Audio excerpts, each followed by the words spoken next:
Hey YouTube, this is trailer update part 2. First off, I want to apologize for the video quality. I'm waiting on a stand, a tripod, and what do they call it, selfie stick. Anyway, I'm learning this stuff as we go along. Today we got some more work done on the trailer. Had some nice sunshine, not so warm here in North Carolina, but at least it's sunny and it's not raining. So let's go over a few things real quick that we got done today. As you can see, I framed down the sides of the bench around the toolbox. I'm going to put a marine battery and an inverter on the left side there to run the LED lights and whatever else. We'll be able to run 110 and 12 volt DC. And as I mentioned in the last video, I used some laminate flooring for the bench top, and the cord around the back. You know, some leftover material was free. I think it turned out pretty good. Once I finish these cabinet doors, however I end up doing that, I'm going to paint the rest of that wood, probably this white, like I have probably about a gallon of that left. And I'm going to put a nice piece of aluminum angle right here to protect this lip and to clean that up right there. I think that'll look pretty good. We got a couple of those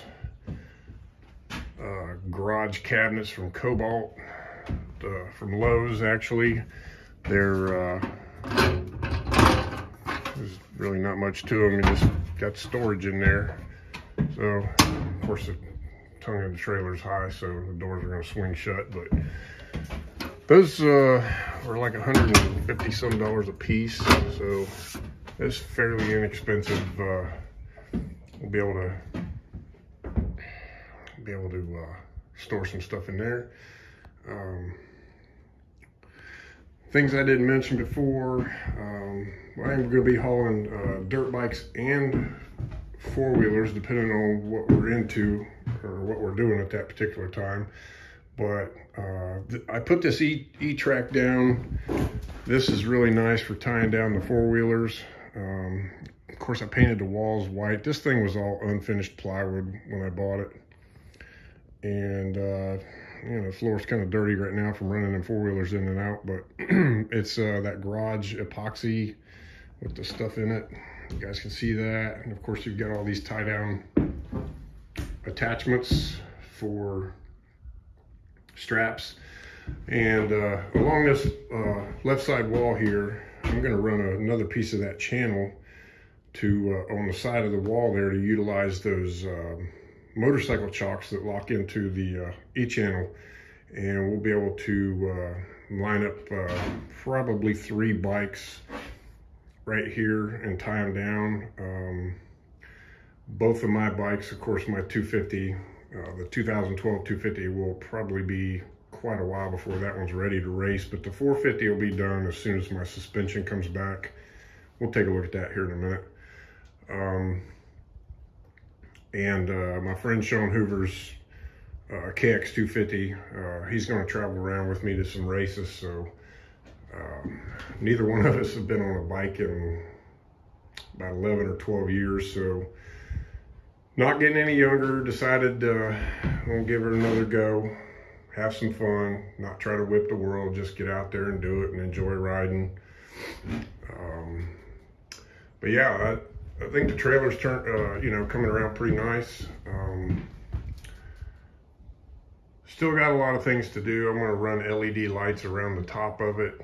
Probably run them on 12, get those 12 volt ones. I can run the rope all the way around the perimeter, and that'll light it up pretty nice in here. At some point, I think I may build a drop down bed or something on the side there where it just kind of you know, goes up against the wall and locks in there, and we can drop it down and use a bed. We are going to have a generator, probably portable heat source. A lot of these races are going to be in the wintertime, indoor series, probably up north. It doesn't seem like these guys down south do much indoor racing, but up north, Virginia, Kentucky, West Virginia, Ohio, they do a lot of indoor racing in the winter because the weather is so bad they can't do anything outside. So let's go ahead and take a look at some of the work I got done on the 450 now. You can see I'm still waiting on the suspension. The shock and the forks are at Total Control in Burlington, North Carolina. But I did get some new graphics from Throttle Syndicate and put on the fenders, the fork guards. This stuff turned out really nice. It kind of goes along with the factory blue, red and blue, and the 450 there. Here's the front fender. I think that turned out absolutely gorgeous. Whatever that was. Okay. So once I get the suspension back, I'm going to do a video on putting this thing back together and getting it ready. There's a couple other parts I've got coming for it. Would be a new chain, because these OEM chains, they don't really hold up too well. A 450, you know, depending on how, you know, like if you're a national pro level rider, you're going to wear everything out. But a guy like me, pretty much sprocket, chains, and back tires is pretty much what a 450 will tear up on me. So I'm going to upgrade this chain to a DID. I'm going to put an aftermarket chain guide and the this chain guide up here as well, just to make it last long. And I'm going to get some grip tape to put on the frame. Since it's a brand new bike, I just want to keep it as nice as I can, as long as I can. And this thing runs amazing, by the way. I don't know how many of y'all have actually been able to ride these new 23 450s, but suspension's a little finicky, but the engine is very nice on these bikes. So yeah, but I will do a video when I get the suspension back. Hopefully I'll have my tripod by then, so I can do a time lapse of me putting this bike back together. The 2012 250, once I get the 450 back together, we're going to start breaking it down. Between Sean and myself, we've got a lot of ideas on this one. I think you guys will be excited to see this progress. It's going to really be a nice bike when it's done.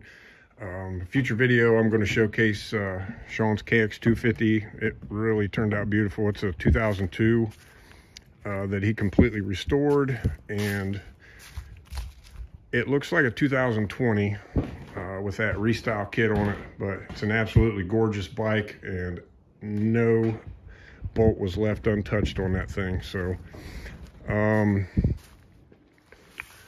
really, that's all I got for today, guys. But thanks for watching, and keep your eyes out. We'll see you soon. Bye.